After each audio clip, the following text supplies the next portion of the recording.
Hello, it's your boy Davidoff. Welcome back to Movie Monday. Today I'm watching that. You can't really see it because it's bright, but it's on ITVX, which is quite cool. I didn't realize, I was trying to look for this movie, I couldn't find it anywhere, but it's on ITVX, which I can watch for free with an account in the UK, which is fantastic. So, Sea of Sand.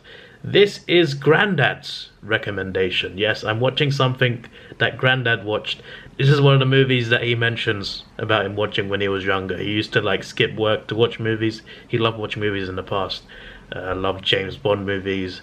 He watched a really old Captain America movie from the 50s or something. And he watched a lot of war movies as well. And there's a few other things he watched that I forgot that he talked about quite a lot. But he mentioned war movies, and one of the things he always mentioned was Sea of Sand. He's just like, it's a beautiful war movie. You have to watch it. So yeah, and also that's what I forgot. Bruce Lee movies. He loved Bruce Lee movies. Enter the Dragon was his favorite one. Anyway, yeah, Sea of Sand. It's apparently 97 minutes long, but yeah, he talks about it like it's some amazing masterpiece. So I want to know.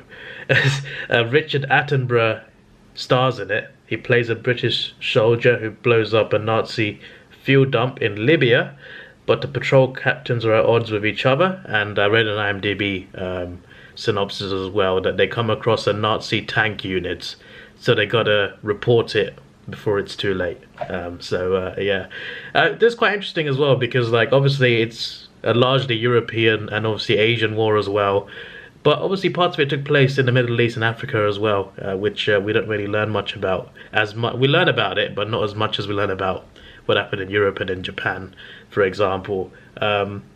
I feel like there's less media about what happened in Northern Africa, for example, and other places in the world that were involved in the war. So yeah, this should be interesting. I'm intrigued to see because I thought it took place in Egypt, but actually it's in Libya. Maybe Egypt is in this as well as in the country. But yeah, it should be interesting. It's from 1958, so I think it's in black and white. But I'm intrigued. There's a lot of good war movies out there. For me, the best war movies are the ones from the World Wars, either 1 or 2, like Saving Private Ryan, Dunkirk. Whether it's a true story or not, any movie from World War 1 or 2, they're usually the best war movies out there. So, and it's good because we need to know about that stuff.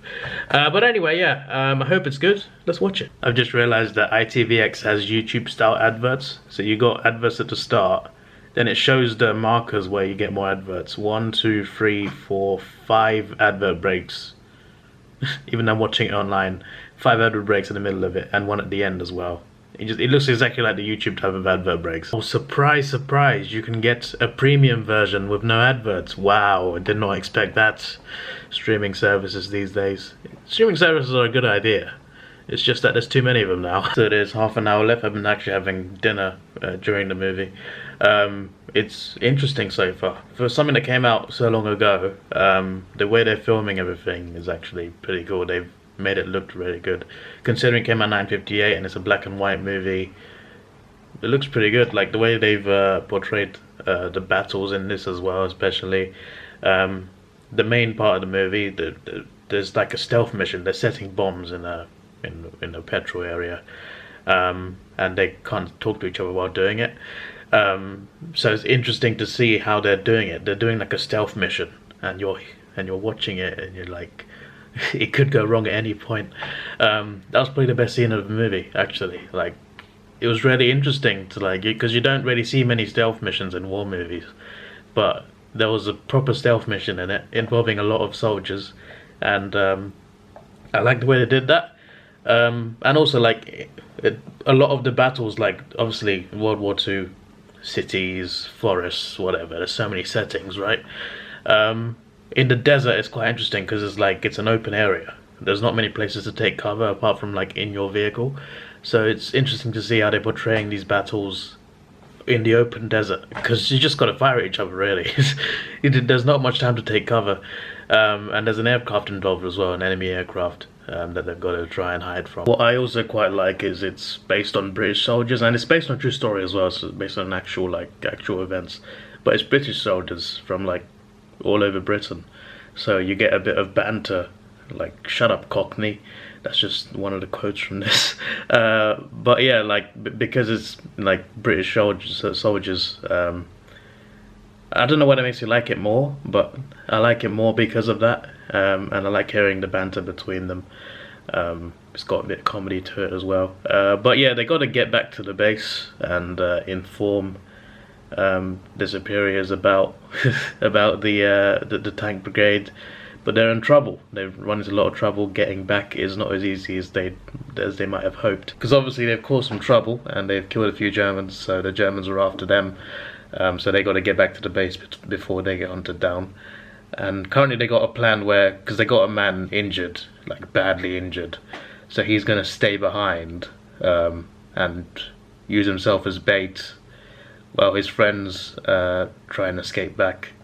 So he's probably going to die. But yeah, like that's the sort of stuff that happens in war, and that's just, it's terrible. And the movie is over. It ends with quite a major death. I was really gutted as well, because that's the character they gave the most, I guess, backstory to, because that particular character, like, he mentioned things he had back in England, people to go back to, you know, including a baby.